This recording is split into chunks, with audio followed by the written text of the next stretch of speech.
Galera, nós vamos falar hoje de um tema importante da formação da urina, que é a filtração, tá? E posteriormente a gente vai falar da reabsorção e secreção. Esses três processos é que levam à formação da urina. Então, a primeira coisa que a gente tem que pensar é qual é o papel do sistema urinário. Quando a gente fala sistema urinário, a gente pensa logo na formação da urina. Só que o sistema urinário ele tem uma série de outras funções importantes. Funções regulatórias, funções homeostáticas, regulador de pressão. Então, a gente colocou algumas aqui. Então, primeira coisa, composição da regulação iônica. Principais íons ali, sódio, potássio, cálcio, cloro, fosfato, tudo que controla o sistema renal. Isso é uma função importante. A segunda ali, manutenção da osmolaridade do sangue. Ele regula tanto a perda de água e de soluto. Ou retém ou então induz a eliminação maior. Terceira função importante, regulação do volume sanguíneo. Então, a formação da urina, ela diminui o volume sanguíneo. A retenção da urina, a não formação da urina ou retenção dela, aumenta o volume sanguíneo. Regulação da pressão arterial. Lembra lá do sistema renina-angiotensina-aldosterona, que nós falamos de controle de longo prazo da pressão arterial? Então, é outra função renal importante. Regulação do pH. Ele controla aqueles dois íons ali, ó, o H+, o hidrogênio, e o HCO3-, que é o íon bicarbonato. Então, quem regula é o sistema renal. Isso é função importante dele. Liberação de um hormônio chamado eritropoetina. Para que serve isso? Forma as células vermelhas sanguíneas do sangue.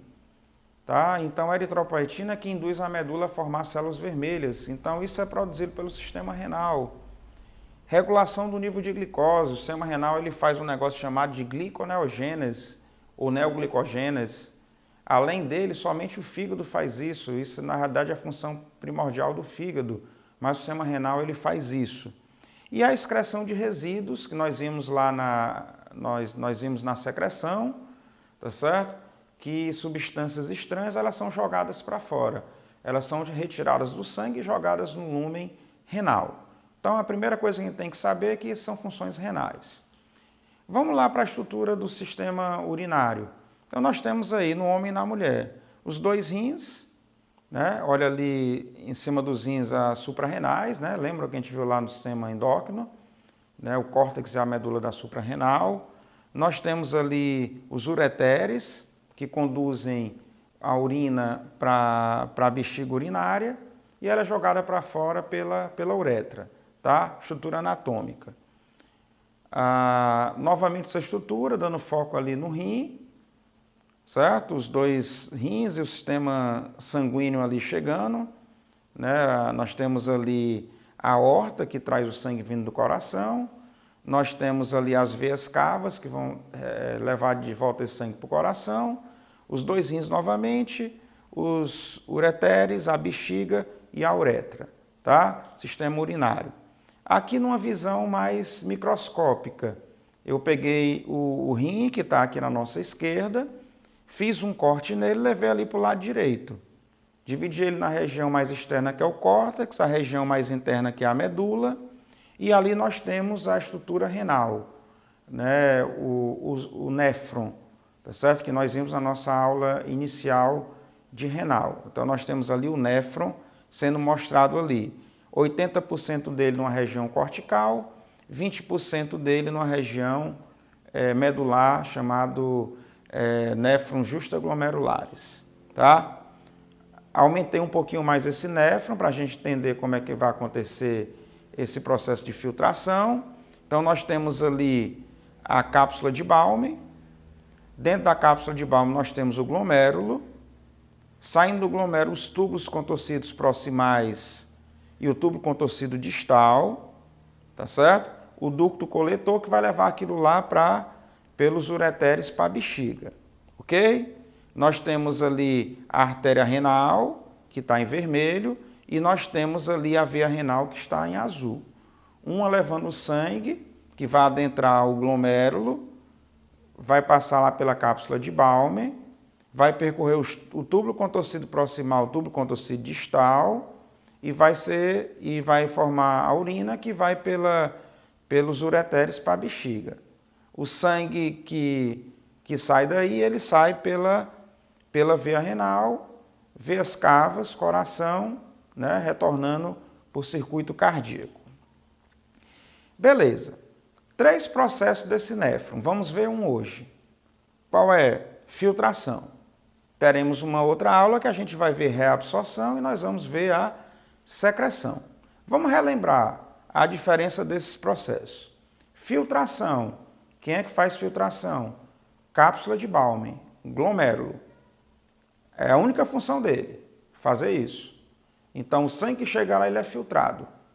Aquilo que é filtrado, que precisa voltar para a corrente sanguínea, olha a setinha ali, voltando, ó, reabsorção. Aquilo que está no sangue, que não foi filtrado, provavelmente, mas tem que ir para o túbulo renal, ele está sofrendo o quê? Ó? Secreção. Ele está voltando para o sistema urinário. Nós vamos ver hoje a filtração, tá? Outro slide exemplificando isso.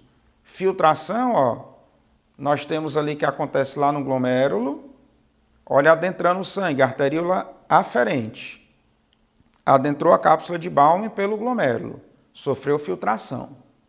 Saiu, ó, pela arteríola eferente, continuou circulando ali pelos capilares peritubulares.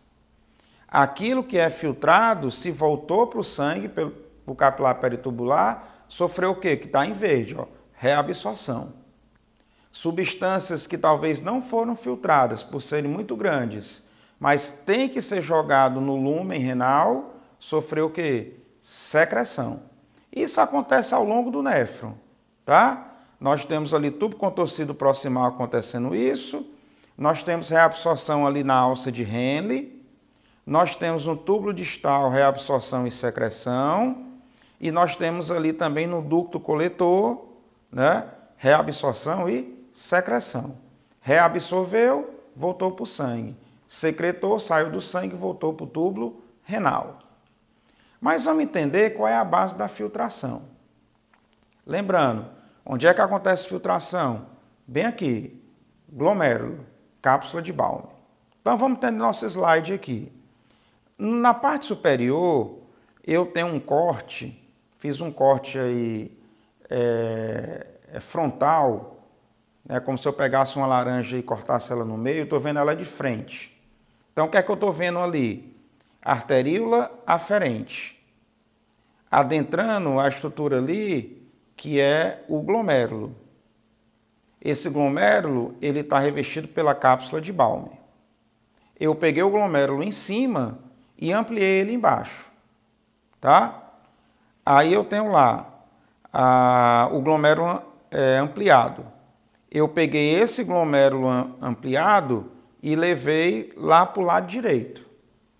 Aí eu vejo aquelas 3 estruturas ali, que são 3 barreiras de filtração. Quais são elas? O endotélio capilar. Quando a gente observa o endotélio capilar, lá no glomérulo, a gente vê que ele é do tipo fenestrado. O que é isso? Ele tem pequenos poros. Por que pequenos poros? Esses poros impedem a passagem de substâncias grandes. Que substâncias grandes? Células sanguíneas, grandes proteínas, albumina, fibrinogênio, angiotensinogênio, são proteínas grandes. Elas não passam por ali, porque o endotélio ele é fenestrado. Então, é a primeira barreira de filtração. O endotélio, ele é um vaso, né? Ele é o revestimento de um vaso. Um capilar, ele só tem um endotélio. O endotélio, ele é suportado pelaquela segunda estrutura, a lâmina basal ou membrana basal. O que é que tem lá? Proteínas carregadas como? Negativamente. Por que carga negativa? Porque a maioria das proteínas plasmáticas tem carga negativa. Então, negativo repele negativo. Então, ele impede que isso sejam filtrados. Por último, a filtração acontece porque eu tenho podócitos. O que são podócitos? Eles são estruturas que eles diminuem a área de contato entre o capilar e o sangue que está chegando lá. Então, esses podócitos, eles estão presentes também nessa estrutura. Então, esses 3 elementos são os que induzem a filtração. O endotélio, que é fenestrado, então não passa substância grande, proteínas e células sanguíneas não passam lá. A membrana basal ou lâmina basal tem carga negativa, repele as proteínas que têm carga negativa. E os podócitos, que diminuem a superfície de contato, tá? Então, esses 3 elementos é que fazem com que haja a filtração. Beleza. Mas o que é que induz essa filtração? Isso é um processo físico. É um processo de diferença de pressão. A arteríola aferente, que está adentrando o glomérulo, ela traz uma pressão que é mais ou menos metade da pressão sistólica. Se nós partirmos do princípio que a pressão sistólica normal é algo em torno de 120 milímetros de mercúrio, a pressão que chega na arteríola aferente é em torno de 60 milímetros. Então, é essa pressão que vai forçar a filtração. É como você está coando um suco e você está com a colher fazendo contato na peneira. Essa é a pressão de filtração. Só que eu tenho pressão contrárias. Que pressões contrárias? Da cápsula de Bowman. Então, pessoal, eu tenho 3 pressões aqui. Essa pressão de 60, que é a minha pressão hidrostática, que é aquela que vem do sangue, e eu tenho 2 contrárias. A pressão feita pela cápsula de Bowman e a pressão oncótica. Cápsula de Bowman em torno de 18, pressão oncótica 32. 60 a favor, 2 contrárias, eu tenho uma pressão resultante aqui, pressão líquida de filtração em torno de 10 milímetros de mercúrio, tá? Essa é que induz a filtração, ok? Podemos concluir que é o seguinte, se a pressão arterial se eleva muito, essa pressão hidrostática glomerular ela também se eleva. Afeta a filtração? Sim. Se a pressão arterial sistêmica ela cai, essa pressão hidrostática glomerular ela também cai. Afeta a filtração?